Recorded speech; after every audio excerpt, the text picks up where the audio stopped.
Come with me to RHS Hampton Court Flower Show. The weather forecast was not looking great, so it was a wellies kind of outfit. We walked straight over to the RHS allotments garden display, and I'm an absolute sucker for when people take some indoor furniture and upcycle it to make it outdoor. Obviously they don't last as long when they're outside exposed to the elements, but I kind of love that weathered look anyway. And when they have things growing out of the drawers, oh, that's just chef's kiss. People are so crazy for tea gardens at the moment, and this one was so beautiful. They even had everything dried in jars for a beautiful cottage garden kind of aesthetic. Then we went into the Festival of Roses tent, and the smell in that tent was just amazing. And I really wanted to show my sister the new Emma Bridgewater Rose by David Austin. Bit of a contrast in smells, but just outside was the Isle of Wight garlic stall. I picked up one of these garlic plats for £15, which I thought was quite expensive, but I mean, I know we're at a show. Then it absolutely started chucking it down, and I'm so glad we had our raincoats. And this was super cool. It was giving me succulents meets Bridgerton. We passed the Bon Mama jam stall, which was giving up free samples of chocolate orange spread, which I'd never heard of before. And after a little bit of retail therapy, we went into the floral marquee. These people must just have magical powers, because my alliums are well past this stage in their flowering. This one literally had a sign saying, "I'm not an allium,"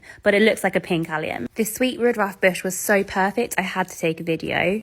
And then the mushroom stall, it's just so dreamy. I wish they were as easy to grow as they tell you. But anyway, this one looked like a coral. And just nothing screams cottage garden like digitalis foxgloves.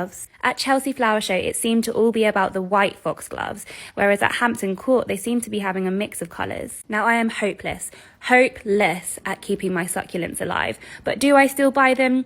Yes, I do. I then found this pond grass, which looked like a bit of a green firework kind of vibe. The She Grows Veg stall display never ever fails. Just look at all these incredible vegetables. They have the seeds of this heirloom corn variety, which has these purple stripes on the leaves, and I even gave the pollen a little tap. Now, every year the bonsai display is just beautiful, but for me personally, these ones with the damaged bark on the trees just stood out so much more than the rest. I will always be fascinated by the perfect spirals on begonia leaves. This was a great little joke for the gardening community. I personally want to request much more of this for next year, thank you. And after all that walking around, the blisters on my feet, wow. Make sure you're following my page for more videos on gardening and cooking.